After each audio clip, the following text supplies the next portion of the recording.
Sinanay?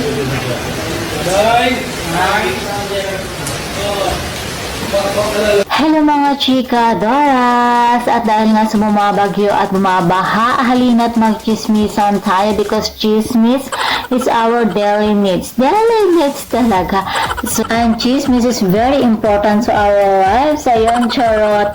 Charot lang mga chika Doras. Pero ngayon, ang actor na si Gerald Anderson, dahil nga naman tinulungan niya ang isang pamilyang na-stranded sa baha sa barangay Santo Domingo, Quezon City. Naman, madaming humanga sa aktor dahil na naman hindi siya nag-aktubiling tumulong sa isang pamilyang nangangailangan. Diba, walang kaarte-arte itong si Gerald. At syempre, nagpapasalamat din ang pamilyang tinulungan ni Gerald. At para sa kanila, ikaw ay isang bayani.